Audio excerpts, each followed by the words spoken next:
Another form of restraint, and you probably have seen these in catalogs and at your feed stores, is a twitch. And this is just a good example of a pinch type of twitch. And this is an example of a rope twitch, and you can get these in chain too. These are more type that you twist on. Both have advantages and disadvantages. This twitch I find is most easily applied when there's two people because it's kind of a long handle and can be a little cumbersome. A lot of people will use this pinch type of twitch because it's something that is more easily applied by yourself, and some will go as far as attaching this clip to the halter.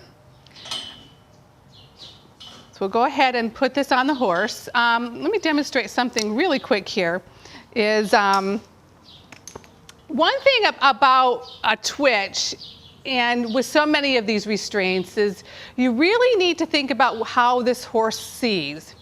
Okay, this horse can maybe see my hand way out here, but as my hand gets closer to this horse, she cannot see it very well. In fact, when my hand's here, she cannot see it. She cannot see down her nose. So one of the important parts of applying restraints is that you don't surprise the horse. So for instance, if I'm, and I see this happen a lot, I don't want to go up to this horse and go just grab her nose, okay? Because I'm going to get that kind of reaction. And again, anytime you surprise a horse and that you get that type of big reaction, you're now creating a horse that is head shy. And again, we don't want that in our horses. So whenever I work around the head or apply a twitch, I need to approach it slowly and methodically. I just don't want to go up and surprise her. And I can't tell you how many times I've seen people do exactly that. They're frustrated, they're mad, the horse isn't behaving, and they go up and just snatch this horse's nose really quickly. And boy, if you aren't a good catch, you're going to have a really hard time approaching that horse a second time to twitch it. So a better approach would be just kind of quietly going up to this horse. And again, I don't want to have this rope wrapped around my hand. I'm just going to lay it on my hand. And I like to put one hand on top of their nose. Now this is just my preference. But again, notice that I'm going to go really slowly. I like it on her nose so if she moves around, raises her head, I can go with her. All right, that I'm kind of protecting my face from her swinging her head into me. I'm going to slowly take a hold of her nose, okay? And then I'm going to make sure I've got a good grip on this nose, this upper lip, before I put the twitch on. Because if I try to do it too fast and she throws her head up, I'm not going to be successful. And the more times I'm unsuccessful, the more difficult it is to do it the next time. So now that I've got a really good hold of her, I'm going to slowly put this around my hand and then slowly tighten it up. Horses can stand slow and methodical. They cannot stand quick and jerky, okay? Once I've got this pinched down, I can go ahead and let go of her upper lip. Now, what you notice with this twitch is I've got her lip in the straight bar part of this twitch, not in this area. And primarily because these Arabians don't have big lips, that if I put it through this part, she's going to pull it right out. And then again, I will have been unsuccessful and she will have gotten 1 point on me, and it's going to be more difficult to do it the next time. Now, I see this happen a lot, and you need to just be careful of it and think about it. If you do that, people taking a twitch and clipping it to the halter right here, and then doing something on their own, like clipping the ears, clipping the legs, or doing a procedure that the horse doesn't like. Just a note of caution here when you do that. This can be a weapon, okay? What I mean by that is if this horse does not tolerate the procedure that you're doing and starts shaking its head with this attached to it, you could really get hurt. So I highly recommend that when you have a twitch on a horse, you have a person holding the horse and holding the twitch. All right? I don't advise folks to just clip these to the halter and do things on their own. Now, I understand occasionally you might have to do that, but just realize that there's some potential risk of injury to yourself and the horse not responding to the twitch if you do that.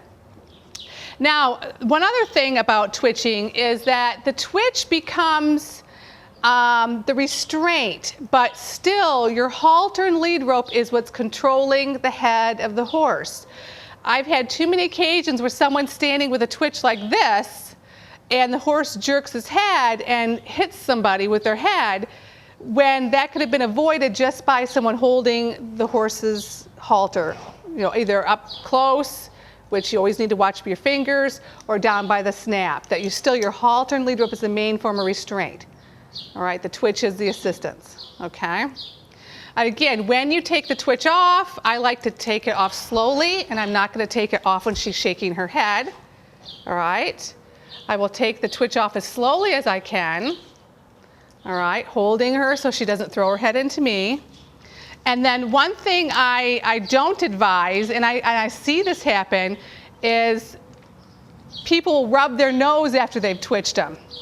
And I kind of think about it as if you've just created some discomfort in their nose and hurt their nose, their muzzle, or their upper lip, why would you want to just rub it then? Okay, it's kind of adding insult to injury. That I just leave it. And some people will say, well, they've got to have circulation get back to the bottom of their upper lip. It will get there fast enough, but I'm not going to rub it after I've just put a twitch on it. With the rope type twitch or the chain twitch, it's the same procedure. And because she's been twitched once, we might be a little more difficult to twitch a second time. So again, I've got to use good technique. I need to go slow. All right, I'm going to try to stay at her muzzle while she's shaking her head. All right, so she knows that just because she moves her head around, my hand's not going to go away. Not unlike the reason the horse moves his skin is to get the fly off of it. They're going to move their head, their muzzle, their body to get something else that's annoying them away. So I need to stay with her and let her know I'm not going anywhere. Go slow. Okay, I need to have a good grasp of her upper lip. And again, this twitch is sometimes easier when you have a second person help to turn the twitch to apply this. So I need to make sure I keep holding her upper lip until I get this twitch tight enough to stay on the horse without me holding her upper lip. Okay, so I've got this on tight.